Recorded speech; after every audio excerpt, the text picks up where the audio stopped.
کا ہمارا سبق ریاکاری، تکبر اور حسد کی مذمت کے حوالے سے ہے۔ اللہ تعالیٰ کی بارگاہ میں دعا ہے اللہ تعالیٰ میری زبان پہ سچی بات جاری فرمائے۔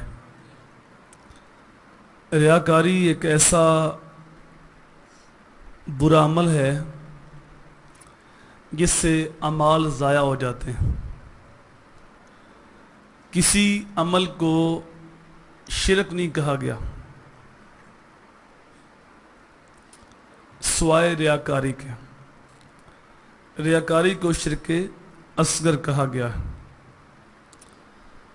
اسی طرح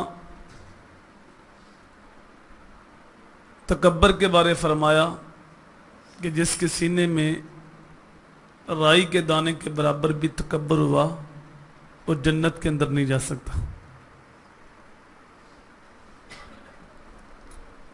حسد کے بارے حضور صلی اللہ علیہ وآلہ وسلم نے ارشاد فرمایا کہ حسد نیکیوں کو اس طرح کھا جاتا ہے جس طرح سوکھی ہوئی لکڑی کو آگ کھا جاتی۔ ابن ماجہ شریف کی حدیث ہے، انس بن مالک روایت کرتے ہیں کہ رسول کریم صلی اللہ علیہ وآلہ وسلم نے فرمایا کہ حسد نیکیوں کو اس طرح کھاتا ہے جس طرح آگ لکڑی کو کھاتی ہے، اور صدقہ خطا کو بجاتا ہے جس طرح پانی آگ کو بجاتا ہے۔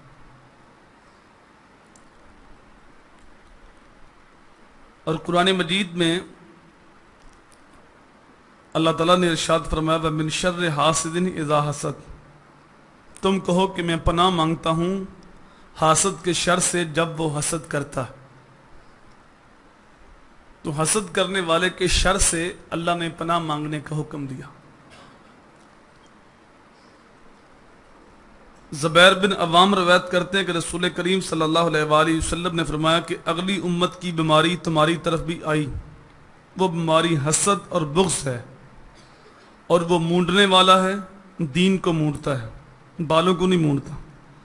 قسم ہے اس کی جس کے ہاتھ میں محمد کی جان ہے، جنت میں نہیں جاؤ گے جب تک ایمان نہ لاؤ، اور مومن نہیں ہوگے جب تک آپس میں محبت نہ کرو، اور میں تمہیں ایسی چیز نہ بتاؤں کہ جب اسے کرو گے تو آپس میں محبت کرنے لگ جاؤ گے، اور وہ ہے آپس میں سلام کو پھیلانا۔ جب بھی ملو کہو السلام علیکم، تو اس سے دل کے اندر محبت پیدا ہوتی ہے دوسرے بھائی کی۔ طبرانی نے عبداللہ بن بصر سے روایت کی کہ رسول کریم صلی اللہ علیہ وآلہ وسلم نے فرمایا حسد اور چغلی اور کہانت نہ مجھ سے ہے اور نہ میں ان سے ہوں، یعنی مسلمان کو ان چیزوں کے ساتھ کوئی تعلق نہیں، نہ حسد کے ساتھ اور نہ چغلی کے ساتھ اور نہ کہانت کے ساتھ۔ صحیح بخاری میں حضرت ابو ہریرہ روایت کرتے ہیں کہ رسول کریم صلی اللہ علیہ وآلہ وسلم نے فرمایا آپس میں نہ حسد کرو، نہ بغض کرو، نہ پیٹھ پیچھے برائی کرو، اور اللہ کے بندے بن کے بھائی بھائی بن کے رہو۔ ایک اور حدیث بخاری شریف کے اندر عبداللہ بن عمر سے ہے کہ رسول کریم صلی اللہ علیہ وآلہ وسلم کو فرماتے ہوئے سنا کہ حسد نہیں مگر دو چیزوں پر، ایک وہ شخص جسے خدا نے کتاب دی یعنی قرآن کا علم دیا اور وہ اس کے ساتھ رات میں قیام کرتا ہے، دوسرا وہ خدا نے اسے مال دیا اور وہ دن رات اس میں صدقہ کرتا ہے۔ تو ان دو چیزوں میں حسد بمعنی رشک، ایک ہوتا ہے حسد اور ایک ہوتا ہے رشک، تو ان پہ رشک کرنے کی اجازت دی کہ ان دو پہ رشک کرنا جائز ہے۔ حضرت ابو ہریرہ کہتے ہیں کہ رسول کریم صلی اللہ علیہ وآلہ وسلم نے فرمایا کہ حسد نہیں مگر دو شخصوں پر، ایک وہ شخص اس شخص کو خدا نے قرآن سکھایا اور وہ رات اور دن کے اوقات میں اس کی تلاوت کرتا ہے، اور اس کے پڑوسی نے سنا تو کہنے لگا کاش مجھے بھی ویسا ہی دیا جاتا جو فلاں شخص کو دیا گیا، تو میں بھی اس کی طرح عمل کرتا۔ دوسرا وہ شخص کہ خدا نے اسے مال دیا اور وہ حق میں مال کو خرچ کرتا ہے، تو کسی نے کہا کہ کاش مجھے بھی ویسا ہی دیا جاتا جیسا فلاں شخص کو دیا گیا، تو میں بھی اس کی راہ میں خرچ کرتا۔ ان دونوں حدیثوں میں حسد سے مراد غبطہ، جس کو رشک کہتے ہیں، اس کی یہ معنی ہے کہ دوسرے کو جو نعمت ملی ویسے مجھے بھی مل جائے، یہ آرزو نہ ہو کہ اسے نہ ملتی اور اس جیسی مجھے ملتی۔ یہ ہے حسد کی تعریف، کہ کسی کے پاس کوئی نعمت دیکھے تو اس کے زوال کی بندہ آرزو کرے کہ اس کو نہ ملتی اور مجھے ملتی، یہ ہے حسد۔ اور رشک کی تعریف یہ ہے کہ اس سے نعمت کے زوال کی تمنا کیے بغیر اللہ کی بارگاہ میں آرزو کرنا کہ مالک جس طرح تو نے اس کو نوازا ہے مجھے بھی نواز۔ تو حضور صلی اللہ علیہ وآلہ وسلم نے فرمایا کہ دو چیزوں پہ رشک جائز ہے۔ ایک وہ بندہ کہ جس کو اللہ نے قرآن کا علم دیا تو وہ کتاب اللہ کی نوکری کرتا ہے، حفظ کیا اس نے، یا قاری قرآن ہے تو وہ رات دن کے اوقات میں قرآن کی تلاوت کرتا ہے، قرآن کو اچھے انداز سے پڑھتا ہے، یا رات کو قیام کرتا ہے تو اس میں قرآن کی تلاوت کرتا ہے، یا قرآن کو سیکھ کے اوروں کو سکھاتا ہے، یا قرآن مجید کے معنی و مطالب کی طرف غور و فکر کرتا ہے۔ تو اس بندے کو کسی نے دیکھا تو آرزو کی کاش مجھے بھی یہ توفیق ملتی اور میں بھی ایسے قرآن کی نوکری کرتا۔ تو حضور صلی اللہ علیہ وآلہ وسلم نے فرمایا کہ یہ جائز ہے۔ دوسرا وہ بندہ جس کو اللہ تعالیٰ نے مال دیا اور وہ مال غلط راہ پہ خرچ نہیں کرتا بلکہ اللہ کے راہ میں خرچ کرتا ہے، حق پہ خرچ کرتا ہے، تو اس کو کسی نے دیکھا تو اس نے تمنا کی کہ مجھے بھی مال اللہ دیتا تو میں بھی اس کی راہ میں خرچ کرتا، تو یہ تمنا کرنا جائز ہے۔ آپ کے سامنے آنا میرے، تم بھی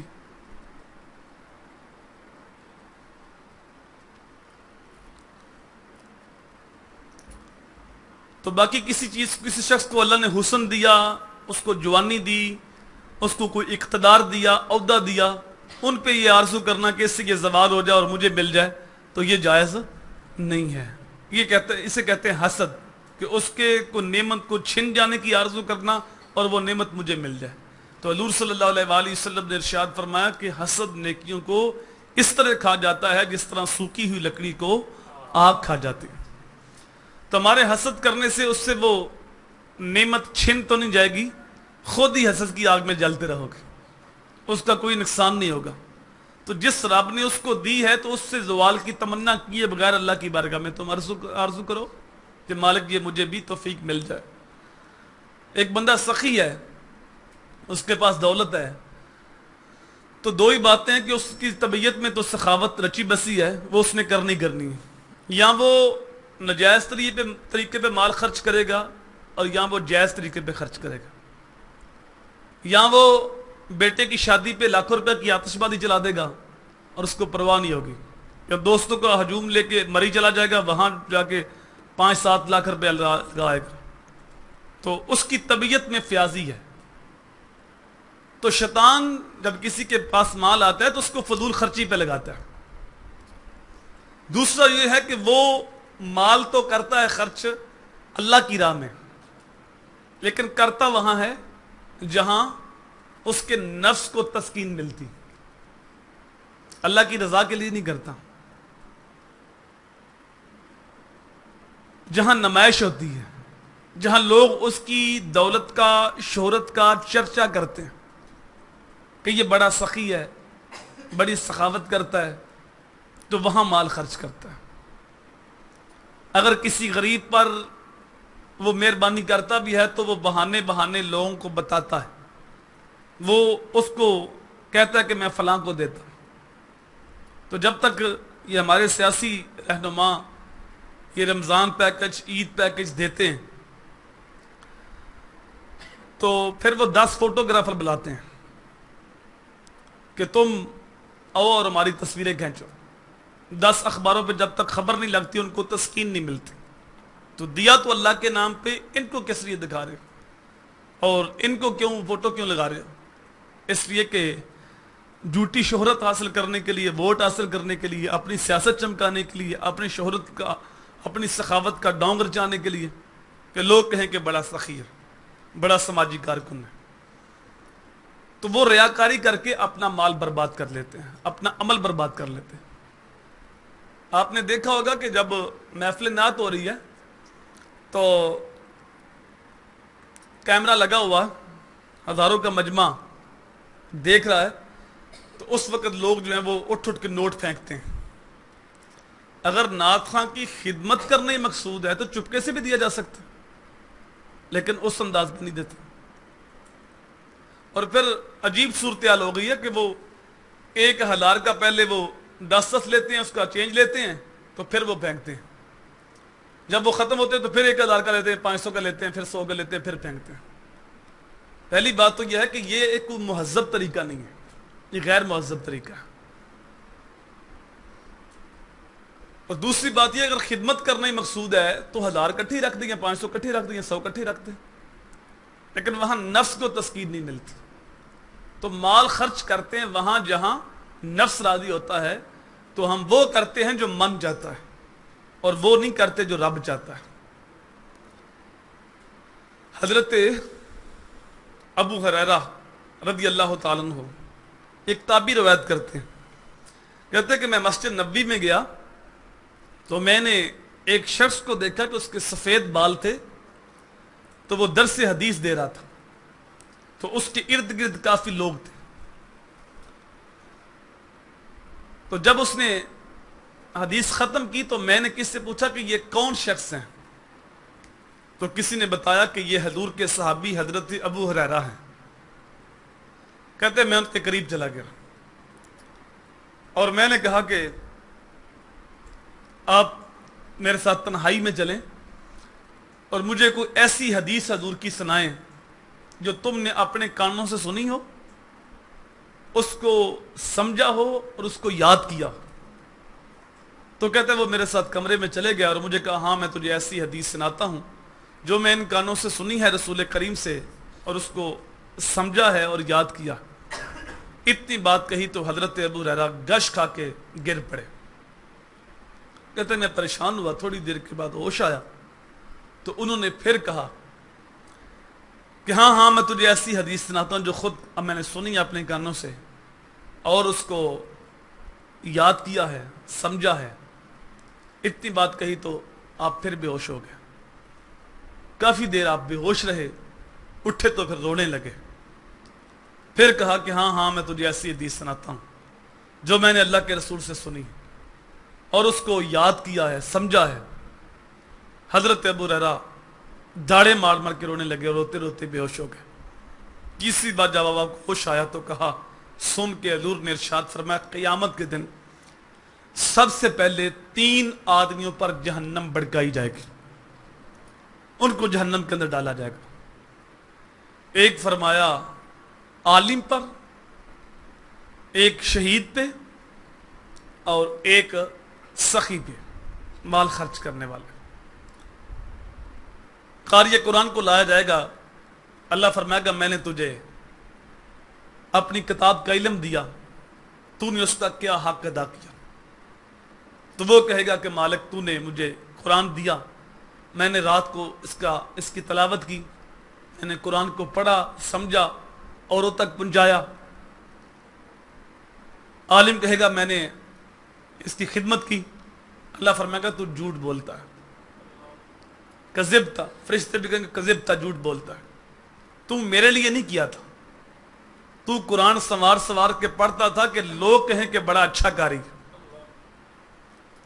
تو نکتے بیان کرتا تھا کہ لوگ کہیں کہ بڑا عالم ہے، لوگوں نے تیرے اوپر نوٹ بھی پھینکے، تو نے جب کان پہ ہاتھ رکھ کے قرآن کی سر کھینچتا تھا تو ایک سانس میں 2 صورتیں پڑھ جاتا تھا، تو لوگ کہتے تھے بڑا اچھا قاری ہے۔ لوگوں نے نوٹ بھی پھینکے، تجھے داد بھی دی، جب تو نکتے بیان کرتا تھا، واز کرتا تھا، لوگوں نے حد کر دی کہ بہت کمال رکھا، جو جن کے لیے تو کرتا رہا ان سے اپنا اجر بھی لے لے، اگر میرے لیے کیا ہوتا تو میں تجھے اجر دیتا۔ پھر شہید کو لایا جائے گا، اسے کہا جائے گا تجھے زندگی دی، تو نے کیا اس کا حق ادا کیا؟ تو وہ کہے گا مالک میں نے تو تیرے نام پہ قربان کر دی زندگی. اللہ فرمائے گا جھوٹ بولتا ہے, تو اس لیے جہاد کرتا تھا لوگ کہیں کہ بڑا بہادر ہے. تو لوگوں نے تجھے بہادر کہا نہیں, تجھے سلام بھی کیا, سلوٹ بھی لگے, مقبرہ بھی بنا تیرا. تو جن کے لیے تو نے اجر کیا, کام کیا, ان سے اپنا اجر بھی لے لے. پھر تیسرا سخی کو لایا جائے گا کہ تجھے مال دیا, تو نے اس کا کیا حق ادا کیا. تو وہ کہے گا مالک میں نے تیرا نام پہ مال کو لٹا دیا, جو تو نے مجھے دولت دی. آپ کی توجہ ہے نا, نیند تو نہیں آ رہی آپ کو؟ جو تو نے مجھے دولت دی وہ تیرے نام پہ میں نے خرچ کر دی.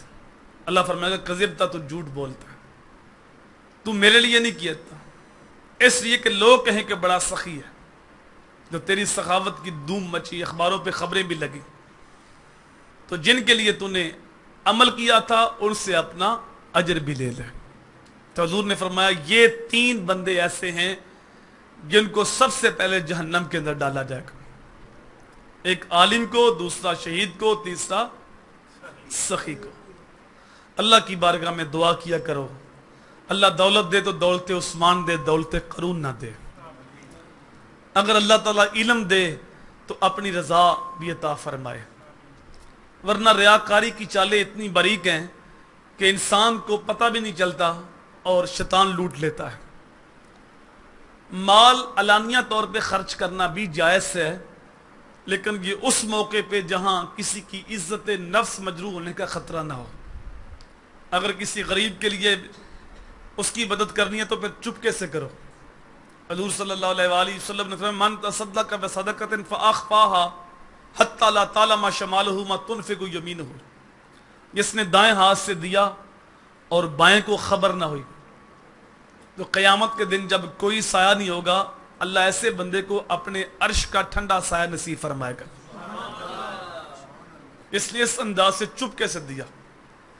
اور اگر مسجد کے لیے مانگا جا رہا ہے, مدرسے کے لیے مانگا جا رہا ہے, کسی اور رفائی کام کے لیے مانگا جا رہا ہے, تو اس نیت سے انسان اٹھ کے اعلانیہ دے کہ مجھ سے دیکھ کے اور بھی دیں گے, تو اعلانیہ کرنا بھی جائز ہے. حضور صلی اللہ علیہ وآلہ وسلم نے ایک غزوے کے لیے فنڈ مانگا, تو ایک صحابی نے اٹھ کے پیش کیا, تو ان کے دیکھا دیکھی بہت سارے لوگوں نے پیش کیا, ایک ڈھیر لگ گیا. تو حضور صلی اللہ علیہ وآلہ وسلم نے اس موقع پہ فرمایا من سنہ فی الاسلام سنتن حسنتن فلہ اجرہا, جس نے کسی اسلام کے اندر اچھی چیز کا آغاز کیا اور اس کے دیکھا دیکھی جس نے بھی اس پہ عمل کیا, تو ان کے اجر میں کمی کیے بغیر ان سب کا ثواب پہلے کے نامہ مال کے اندر لکھا جائے گا. تو علانیہ طور پہ بھی صدقہ کرنا, مال خرچ کرنا جائز ہے جب کسی کی عزت نفس مجروح ہونے کا اندیشہ نہ ہو. لیکن آج ہم کسی کو دیتے ہیں تو ساری زندگی اس سے ذلیل کرتے ہیں, جتاتے رہتے ہیں کہ تیری میں نے مدد کی. ایک زمانہ ایسا بھی گزرا ہے کہ ہمارے بزرگ جب کسی غریب کی مدد کرتے تھے تو کپڑے کے اندر سونا یا پیسے باندھ کے اس کے گھر کے اندر پھینکاتے تھے رات کی تاریکی میں جا کے, تو اس کو بھی نہیں پتا چلتا تھا کون دے گیا. اس کو شرمندگی سے بچانے کے لیے اس قدر خفیہ انداز سے کپڑے میں پیسے باندھا یا سونا باندھا تو اس کے گھر کے اندر پھینکا. حضرت امام حسن کا جب انتقال ہوا رضی اللہ تعالیٰ عنہ, تو جب غسل دیا گیا تو آپ کی کمر پہ لاگا لگا ہوا تھا. تو حیران ہو گیا یہ تو شہزادہ رسول ہے, لاگا کس بات کا؟ تو خادم خاص نے بتایا کہ 100 گھر کا خرچہ آپ نے اٹھایا ہوا تھا. تو رات کی تاریکی میں خود بوریاں کندھوں پہ اٹھا کے ان کے گھر کے اندر پھینکاتے تھے کہ ان کو بھی پتہ نہ چلے کہ ہمارے اوپر کون کرم کر کے. تو ریاکاری ایسی بری خصلت ہے کہ جس سے عمل ضائع ہو جاتے ہیں. کسی عمل کو شرک نہیں کہا گیا سوائے ریاکاری کے. خلوص کے لیے تھوڑا بھی ہو تو قیامت کے دن اللہ تعالیٰ اس کو بڑھا دے گا. کسی نے کھجور کی گٹلی جتنے میں صدقہ کیا لیکن خلوص کے ساتھ اللہ کی رضا کے لیے کی, تو حدیث کا مفہوم ہے اللہ اس کو دائیں ہاتھ پہ لیتا ہے, اس کو پروان چڑھاتا ہے. اس طرح گھوڑا پلتا ہے اس طرح تمہارا صدقہ بھی بڑھتا رہتا ہے, اور قیامت کے دن وہ صدقہ احد پہاڑ کے برابر ہو جائے گا.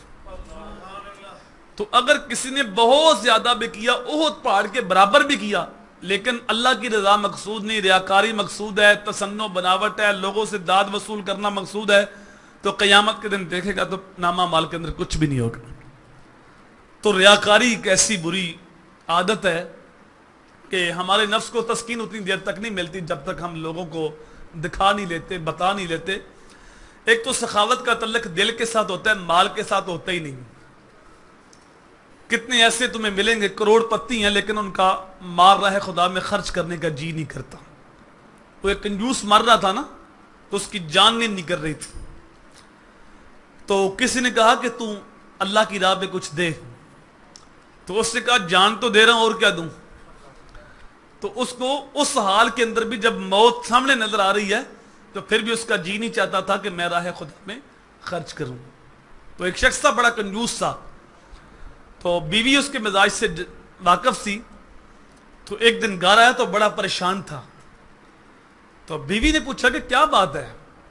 اس نے کہا نہیں کچھ نہیں۔ اس نے کہا نہیں کچھ ہے تو صحیح، کوئی اللہ کی راہ پہ دے تو نہیں آئے؟ اس نے کہا نہیں دے تو نہیں آیا، کوئی دے رہا تھا اس کو دیکھ آیا ہوں، اس لیے طبیعت پہ بوجھ بن گیا۔ تو کچھ دے بھی نہیں سکتے اور دیتے ہوئے کو دیکھ بھی نہیں سکتے۔ میاں صاحب فرماتے ہیں مالاں والے سخی نہیں ہوندے تے سخیاں مال نہیں ہوندا، ایتھے اوتھے دوئی جہانی سخی کنگال نہیں ہوندا۔ تو سخاوت کا تعلق دل کے ساتھ ہوتا ہے، مال کے ساتھ ہوتا بھی نہیں ہے۔ تو جو مالدار ہیں یا غریب ہیں اور ہیں سخی، ان کا دل اس کے اندر فیاضی رچی بسی ہے، تو وہ دیتے ہیں اللہ کی راہ میں، تو اس انداز سے دیں کہ کسی کو خبر نہ ہو۔ اگر مدرسے میں دے رہے ہیں، مسجد میں، تو اس نیت کے ساتھ کہ مجھ سے دیکھا دیکھی اور بھی دیں گے، تو پھر ان کی نیت پہ شک نہیں کیا جا سکتا، چونکہ یہ نیت کا معاملہ اور رب کے ساتھ ہے۔ تو ریاکاری ایک ایسی بری خصلت ہے۔ اللہ اکبر۔ اب تکبر، حضور صلی اللہ علیہ وآلہ وسلم نے ارشاد فرمایا میں تم کو جنت والوں کی خبر نہ دوں؟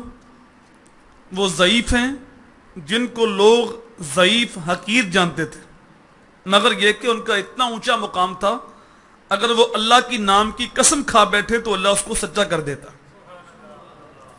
پھر حضور نے فرمایا کیا جہنم والوں کی خبر نہ دوں کہ جہنم میں کون جائیں گے؟ یہ تو وہ ہیں جو جنت میں جائیں گے، ہیں کمزور ضعیف، لوگ ان کو حقیر سمجھتے ہیں، لیکن ان کا اللہ کی بارگاہ میں اتنا اونچا مقام ہے کسی بات پہ وہ قسم کھا لیں تو اللہ پوری کر دیتا ہے۔ کہ وہ کہتے ہیں کہ اللہ کی قسم ایسا ہی ہوگا تو اللہ پھر ایسا ہی کر دیتا ہے، اتنا اونچا مقام ہے۔ وہ ایک درویش بزرگ، پھٹے پرانے کپڑے، ضعیف کمزور، جا رہا تھا، لکڑ کی کھڑائیں پہنی ہوئی تھی، تو ہلکی ہلکی بارش ہو رہی تھی، تو ایک حلوائی کی دکان سے پاس سے گزرا، تو اس نے ادب سے بابا جی بیٹھے ہیں میں آپ کو دودھ پیش کرتا ہوں۔ اس نے دودھ کا پیالہ پیش کیا، بابا جی نے بیٹھ کے 3 سانسوں میں دودھ پیا، برکت کی دعا دی اور چل دی۔ جب آگے گئے تو آگے ایک فاشا عورت کنجری اپنے دوست کے ساتھ بیٹھ کے دروازے کے سامنے موسم کا مزہ لے رہی تھی۔ یہ درویش فقیر اپنی مستی میں جا رہا ہے، وہ چھینٹے کیچڑ کے اٹھ کے کپڑوں پہ پڑے اس کے، تو اس کا جو یار تھا اسے بڑا غصہ آیا۔ اس نے آگے بڑھ کے کہا کہ تجھے چلنے کی تمیز نہیں؟ کہا کیا ہوا؟ کہا یہ دیکھ کپڑے خراب کر دیے۔ اس نے کہا مجھے پتہ نہیں چلا۔ اس نے ایک تھپڑ مارا۔ اس نے کہا فقیر بنا پھرتا، چلنے کی تمیز نہیں تجھ کو؟ وہ فقیر مسکرا کے آسمان کی طرف دیکھتا ہے اور کہتا ہے واہ مالک تو بھی بڑا بے نیاز ہے، کہیں سے دودھ پلاتا ہے کہیں سے تھپڑ مرواتا ہے۔ داتا صاحب لکھتے ہیں کشف المجوب کے اندر کہ فقیر اتنی دیر تک فقیر نہیں بنتا جب تک اللہ کی رضا پہ راضی نہ ہو جائے۔ بلے اللہ کی تینو کافر آکھن تو آخو آخو آخ، تو فقیر اللہ کی رضا پہ راضی ہوتا ہے۔ کہا واہ مالک تو بھی بے نیاز ہے، کہیں سے دودھ پلاتا ہے کہیں سے تھپڑ مراتا ہے۔ اتنی بات کہی اور چل دی۔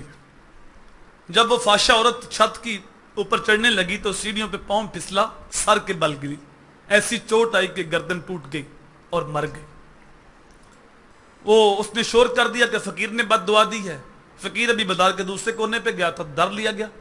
لوگوں نے کہا کہ اتنا حوصلہ بھی نہیں، بڑے فقیر بنے پھرتے ہو، ایک تھپڑ کے بدلے تو نے جان لے لی۔ فقیر نے کہا میں نے تو کچھ نہیں کہا۔ کہا نہیں تو نے بد دعا دی ہے۔ فقیر نے کہا اللہ کی قسم میں نے کوئی بد دعا نہیں دی۔ اس نے کہا نہیں ہم نے دیکھا تو آسمان کی طرف منہ کر کے کچھ کہہ رہا تھا۔ اس نے کہا سنو پھر اصل بات یہ ہے یاروں یاروں کی لڑائی۔ میں جا رہا تھا تو میرے پاؤں سے کیچڑ اڑ کے اس کے یار کے کپڑوں پہ پڑا، کپڑے جب خراب ہوئے تو اس کے یار کو غصہ آیا اور اس نے مجھے تھپڑ مارا. جب اس نے مجھے مارا پھر میرے یار کو بھی غصہ آ گیا تو پھر اس نے اسے مارا. تو ان کا اتنا اونچا مقام ہوتا ہے، اگر وہ اللہ کے نام کی قسم کھا لیں تو اللہ پوری کر دیتا ہے.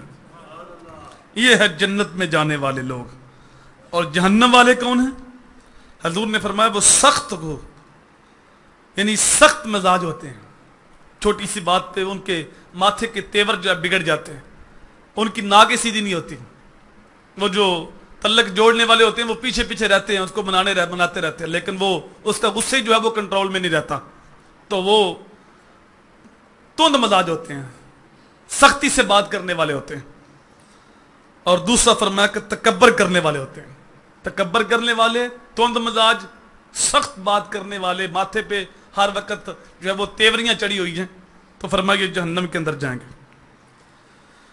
اللہ اکبر. ایک حدیث میں فرمایا جس کسی کے دل میں رائی کے برابر ایمان ہوگا وہ جہنم میں نہیں جائے گا، اور جس کسی کے دل میں رائی کے برابر بھی تکبر ہوا وہ جنت کے اندر نہیں جائے گا. اللہ اکبر. یعنی ایمان جو ہے سینے کے اندر ہے، تو اگر وہ برے اعمال کی وجہ سے جہنم میں گیا بھی تو بالآخر وہ جنت کے اندر جائے گا. اور جو تکبر والا ہے، جس کے سینے میں تکبر ہے، وہ شخص جنت کے اندر نہیں جائے گا. ایک حدیث میں فرمایا 3 شخص وہ ہیں جن سے قیامت کے دن اللہ تعالیٰ نہ کلام کرے گا، نہ ان کو پاک کرے گا، نہ ان کی طرف نظر رحمت فرمائے گا، اور ان کے لیے دردناک عذاب ہے. اللہ اکبر. وہ کون کون سے؟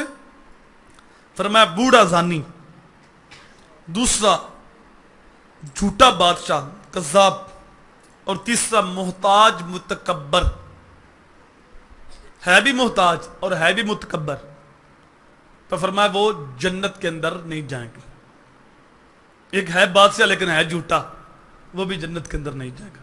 تیسرا بوڑھا ہو گیا لیکن فعل باز سے باز نہیں آتا، وہ بھی جنت کے اندر نہیں جائے گا. تو 3 آدمی فرمایا جنت کے اندر نہیں جائیں گے. حدیث قدسی حضور نے فرمایا، اللہ تعالیٰ فرماتا ہے کبریا الکبریا اور ردائی، یہ کبریا میری چادر ہے، میری صفت ہے. جو شخص ان میں سے کسی ایک میں مجھ سے منازعات کرے اسے میں جہنم کے اندر ڈالوں گا. یعنی یہ کبریائی میری چادر ہے، میری صفت ہے، اور جس نے یہ صفت اپنائی اس نے میری چادر مجھ سے چھیننا چاہی تو میں اس کو جہنم کے اندر ڈالوں گا. تو یہ تکبر کرنے والا ہے وہ شخص جہنم کے اندر جائے گا. اور حضور نے فرمایا متکبرین کا حشر قیامت کے دن چیونٹیوں کے برابر ہوگا.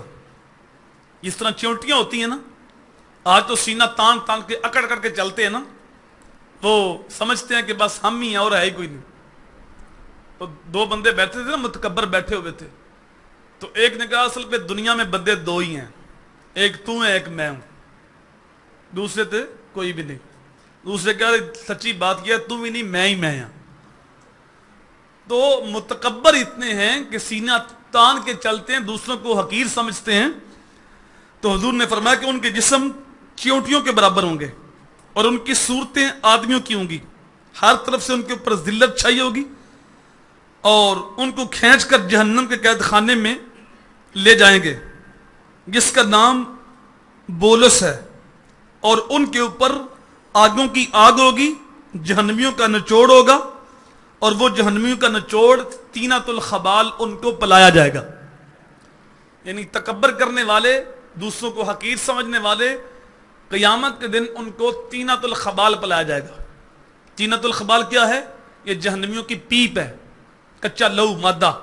جہنمی کا جسم جلسے گا تو ایک وادی میں جمع ہوگا اور وہ اس کو پلایا جائے گا. اللہ اکبر. آقا کریم صلی اللہ علیہ وآلہ وسلم نے ارشاد فرمایا جو اللہ کے لیے تواضع کرتا ہے اللہ تعالیٰ اس کو سر بلند کرتا ہے، اور وہ اپنے نفس میں چھوٹا مگر لوگوں کی نظروں میں بڑا ہے، اور جو بڑائی کرتا ہے اللہ اس کو پست کرتا ہے، اور وہ لوگوں کی نظروں میں ذلیل ہے اور اپنے نفس میں بڑا ہے، اور لوگوں کے نزدیک کتے یا سور سے بھی زیادہ حقیر ہے. جو تکبر کرنے والا ہے۔ آقا کریم صلی اللہ علیہ وآلہ وسلم نے ارشاد فرمایا 3 چیزیں نجات دینے والی ہیں اور 3 چیزیں ہلاک کرنے والی۔ 3 چیزیں بندے کو نجات دیتی ہیں اور 3 بولیے 3 ہلاک کرتی ہیں۔ نجات والی چیزیں یہ ہیں، پوشیدہ اور ظاہر میں اللہ سے تقوی کرنا، تنہائی میں ہو یا لوگوں کے اندر بیٹھا ہو تو اللہ سے ڈرے، تقوی اختیار کرے۔ دوسرا، خوشی اور ناخوشی میں حق بات کہنا، جھوٹ نہیں بولنا، سچ بولنا ہے، چاہے وہ غصے میں ہو یا خوش ہو یا ناراض ہو، بات سچی کرے۔ تیسرا، مالداری ہو یا محتاجی کی حالت، اس میں میانہ روی اختیار کرے۔ یہ میانہ روی جو چیز ہے یہ بہت بڑی دولت ہے، اگر کسی کو مل جائے تو۔ اگر میانہ روی نہیں تو مالدار بھی کنگال ہو جاتے ہیں، پیسہ آیا تو اللہ تللو کے ادھر اڑا دیا، پھر محتاج ہو گیا، بھیک مانگتے رہے۔ تو اگر وہ میانہ روی کے ساتھ خرچ کرتا تو اس کے اندر رب برکت ڈال دیتا۔ حضور صلی اللہ علیہ وآلہ وسلم نے فرمایا تم میانہ روی اختیار کرو، تم کبھی کنگال نہیں ہوگے۔ تو یہ چیزیں نجات دینے والی اور ہلاک کرنے والی یہ ہیں، خواہش نفسانی کی پیروی کرنا، جو نفس کہتا ہے وہ کرنا اور جو رب کہتا ہے وہ نہ کرنا، یہ بندے کو ہلاک کر دیتا ہے۔ دوسرا، بخل کی اطاعت کرنا۔ تیسرا، اپنے نفس کے ساتھ گمنڈ کرنا، یہ سب میں سخت ہے، یعنی اپنے آپ کو بندہ بڑا سمجھے کہ بس وہی میں ہی میں، تو یہ تکبر فرمایا سب سے زیادہ سخت ہے۔ تو یہ 3 چیزیں بندے کو ہلاک کر دیتی ہیں، نفسانی خواہش، بخل کی اطاعت، اور تیسرا اپنے نفس کے ساتھ گمنڈ کرنا، تکبر کرنا۔ تو یہ چیزیں بندے کو ہلاک کرتی۔ تو کسی کو حقیر سمجھنا، چھوٹا سمجھنا، واصف علی واصف علیہ رحمہ یہ قریب کے دانشمند شخص گزرے ہیں، انہوں نے کہا تھا کہ چھوٹی کوئی شے نہیں ہوتی، چھوٹی کوئی شے نہیں ہوتی، چھوٹی بندے کو تب نظر آتی ہے یا کسی کو دور سے دیکھے تو یا پھر غرور سے دیکھے، ورنہ کوئی بھی شے چھوٹی نہیں ہے۔ تو کسی کو حقیر سمجھنا، چھوٹا سمجھنا، یہ ہے تکبر، اپنے آپ کو بڑا سمجھنا۔ اچھا کپڑا پہننا، اچھا جوتا پہننا، یہ تکبر کے اندر نہیں ہے۔ کچھ ایسے بھی ہیں جو لنڈے سے پینٹ شرٹ خریدتے ہیں تو اکڑ کے چلتے ہیں، تو کچھ ایسے بھی ہیں کہ 5,000 کا سوٹ پہنا لیکن ان کے اندر عاجزی ہوتی ہے۔ تو تکبر یہ نہیں ہے کہ اچھا لباس پہن لینا، اچھا جو ہے وہ کھانا کھا لینا، اچھا جوتا پہن لینا، یہ تکبر کے اندر نہیں۔ تکبر ایک باطنی صفت ہے اور اس کا اظہار جو ہے وہ اپنے انسان فعل پہ کرتا ہے۔ تو کچھ ایسے بھی ہیں کہ جو کپڑا ان کا حقیر ہوتا ہے لیکن وہ اکڑ کے چلتے ہیں۔ آپ دیکھ لینا، کسی نے سروے کر کے دیکھ لینا کہ وہ اس کی مالی حالت بھی ایسی ہے اور لباس جو اس نے پہنا ہے وہ بھی نظر آ رہا ہوگا کہ لنڈے سے خریدا گیا ہے، الٹے اس نے بال بین جو ہے وہ اس نے کنگا کیا ہوا ہے، اینک اس نے لگائی ہے لے کے 25-30 روپے کی، تو ایسے جیسے پتہ نہیں وقت کا بادشاہ ہے، کیا ہو رہا ہے۔ اور دوسری طرف وہ بھی تم دیکھو گے کہ جو کروڑ پتی ارب پتی ہے لیکن اس کا لباس سادہ ہے قیمتی لباس لیکن ہے سادہ، اس کے اوپر متانت جو ہے وہ چھلکتی ہے۔ حضور صلی اللہ علیہ وآلہ وسلم سے صحابہ نے پوچھا، یا رسول اللہ ہمارا جی چاہتا ہے کہ ہم اچھا لباس پہنیں، اچھا جوتا پہنیں، تو کیا یہ تکبر کے اندر آتا ہے؟ حضور نے فرمایا یہ تکبر نہیں، ان اللہ جمیل و یحب الجمال، اللہ خوبصورت ہے اور خوبصورتی کو پسند کرتا ہے، یہ تکبر نہیں ہے۔ تکبر یہ ہے کہ جب بندہ انسان اپنے آپ کو بڑا سمجھے اور کسی اور کو حقیر سمجھے، چھوٹا سمجھے، تو یہ چیزیں تکبر کے اندر آتی۔ تو اللہ تعالیٰ کی بارگاہ میں دعا ہے اللہ ان بری خصلتوں سے ہم کو بچائے، تکبر سے بھی، ریاکاری سے بھی، اور حسد سے بھی، جھوٹ سے بھی، چغلی سے بھی، اور غیبت سے بھی۔ تو یہ کل کا اور آج کا سبق ہوا۔ تو اس حوالے سے کوئی سوال ہو تو آپ سوال کر سکتے ہیں، کوئی بات سمجھ نہیں آئی ہو تو پوچھ سکتے ہیں۔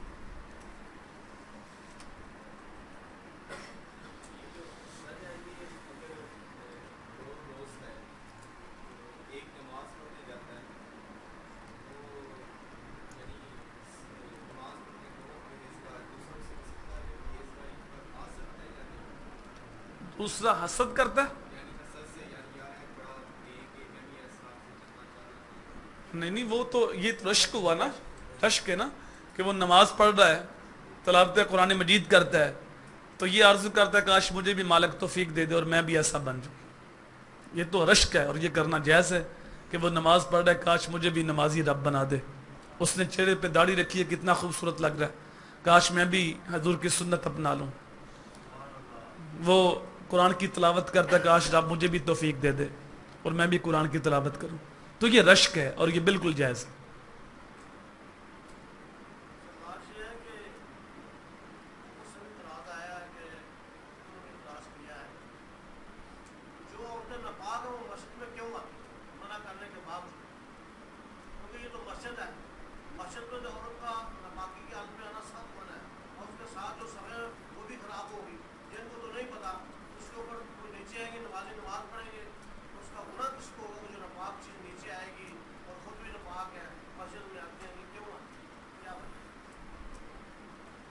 اللہ اکبر.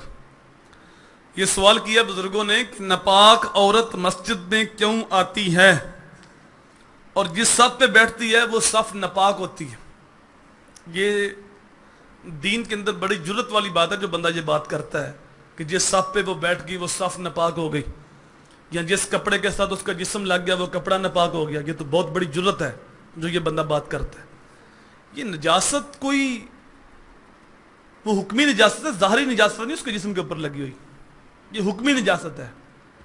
اگر وہ بالکل ناپاک ہے تو اس حالت کے اندر تم اس کے گھر کا کھانا کیوں کھاتے ہو؟ گھر کے اندر جب وہ کھانا پکاتی ہے تو تم سارے کھاتے ہو کھانا. آٹا گوندتی ہے، آٹا ناپاک ہو گیا، تم روٹی کھاتے ہو اس کے ہاتھ کی، تو کیوں کھاتے ہو؟ ایسی بات نہیں ہے کہ وہ کپڑا جو پہنے وہ کپڑا ناپاک ہو گیا، جو جس کو ہاتھ لگایا وہ بندہ ناپاک ہو گیا، جس کپڑے کو کھانے کو ہاتھ لگایا کھانا ناپاک ہو گیا، جس جگہ بیٹھی وہ جگہ ناپاک ہو گئی. ایسی بات نہیں. مسئلہ یہ ہے کہ ناپاک آدمی اور ناپاک عورت جس کے اوپر غسل فرض ہے وہ مسجد کے اندر نہیں آ سکتا، مسجد کے اندر نہیں آ سکتا. پہلے بھی مسئلہ بتایا ہے، وہ مسجد کے اندر نہیں آ سکتا لیکن فنائے مسجد میں آ سکتا ہے. ایک ہوتی ہے مسجد اور ایک ہوتی ہے فنائے مسجد. یہ جہاں جوتیاں پڑی ہوئی ہیں یہ مسجد نہیں ہے، یہ فنائے مسجد ہے. یہ جو آپ کی سیڑھیاں ہیں یہ مسجد نہیں ہے، فنائے مسجد ہے. یہ جو آپ کے واش روم ہیں یہ مسجد نہیں ہے، فنائے مسجد ہے. یہ جو ٹوٹیاں ہیں یہ مسجد نہیں ہے، فنائے مسجد ہے. اس کے احکام اور ہیں، اس کے احکام اور ہیں. اور جہاں اوپر صف بچی ہوئی ہے اور یہ جو آپ نیچے والی جگہ ہے نا جہاں آپ جوتیاں پہلے رکھتے تھے اب جوتیاں نہیں رکھتے، تو یہ پہلے مسئلہ پوچھا گیا. میں 2 دن پہلے آیا ہوں، تحقیق کی ہے کہ یہ مسجد کا حصہ کیا مسجد کے بارے شبیر صاحب سے پوچھے. انہوں نے کہا کہ یہ ہاں جوتیاں پہلے رکھتے تھے، یہ مسجد کا حصہ نہیں ہے. سن لو نا، سن لو گا. اور اس کے اوپر جو جگہ ہے اتنی یہ ہے، اس کے اوپر ہی وہ صف بچائی گئی ہے. وہ عورت جو ہے وہ وہاں بیٹھتی ہے، آگے نہیں آتی. وہاں نماز پڑھتے ہو؟ نہیں، اس جگہ پہ نماز نہیں پڑھتے. حضور عید کی نماز تو جب ہوتی ہے وہ تو بازار کے اندر بھی پڑھ لیتے ہیں، لیکن وہ مسجد کا حصہ نہیں ہے. میں نے پوچھا یہ جوتیوں والی جگہ جو ہوتی ہے وہ مسجد کا حصہ نہیں ہوتی.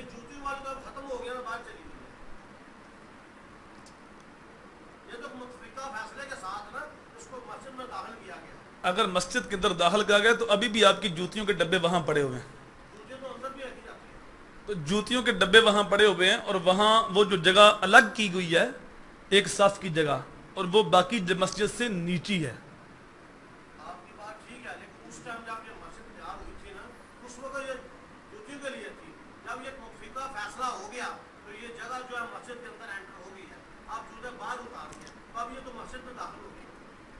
اب مجھے جب میں نے پوچھا انہوں نے یہ مجھے کہا کہ یہ مسجد کا حصہ نہیں ہے.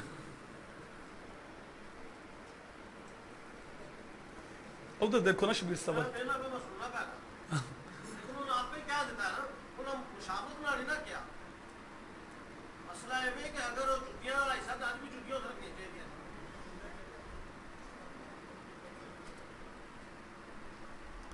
تو عورت فنائے مسجد میں آ سکتی ہے، مسجد میں نہیں آ سکتی. اس طرح جو مرد ناپاک ہیں وہ فنائے مسجد میں آ سکتے ہیں، مسجد میں نہیں آ سکتے. اگر وہ جگہ آپ کی مسجد کا حصہ ہے تو وہاں سے گزر کے لوگ واش روم میں جاتے ہیں.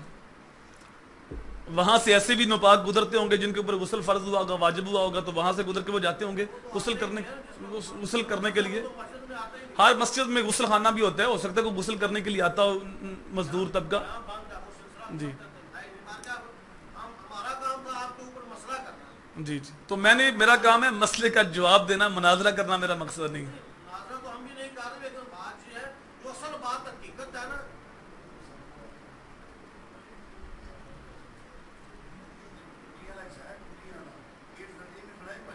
جی پہلے اصل میں یہ جو آپ کی اوپر ہے نا، یہ ٹوٹیاں نیچے ہیں، اور نیچے والی جو دیوار ہے وہ بار بار ہے، اور اوپر جو دیوار ہے وہ ٹوٹیوں سے آگے ہے، اس لیے وہاں جو ہے وہ صاف بچھائی گئی۔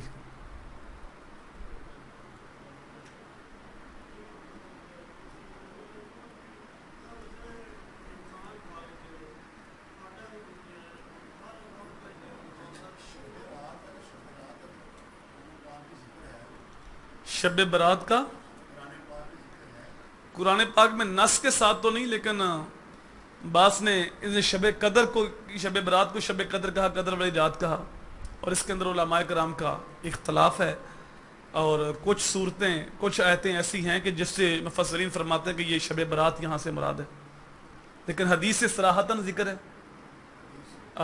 اذا جاء نفس شعبان قوموا لیلہا صوموا نہارہا، جب شعبان کی 15ویں رات آئے تو رات کو قیام کرو، دن کو روزہ رکھو، حدیث کے اندر واضح ذکر ہے اس کا۔ اور کچھ سوال؟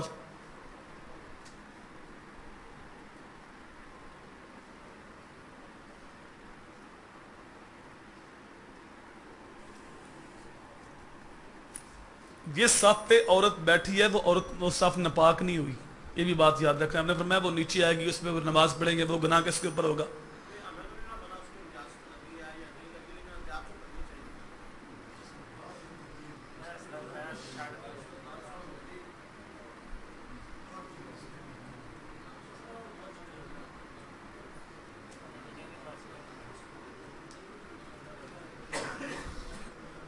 اللہم صلی علی حبیب سیدی محمد وآلہ وسلم۔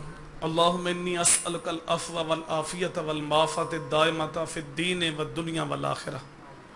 الہی ہماری، ہمارے والدین کی، ہمارے اساتذہ کی، حضور کی ساری امت کی مغفرت فرما۔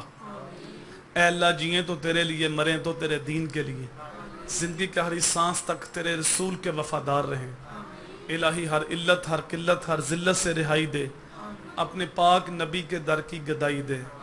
اے اللہ، جئیں تو شان سے، مریں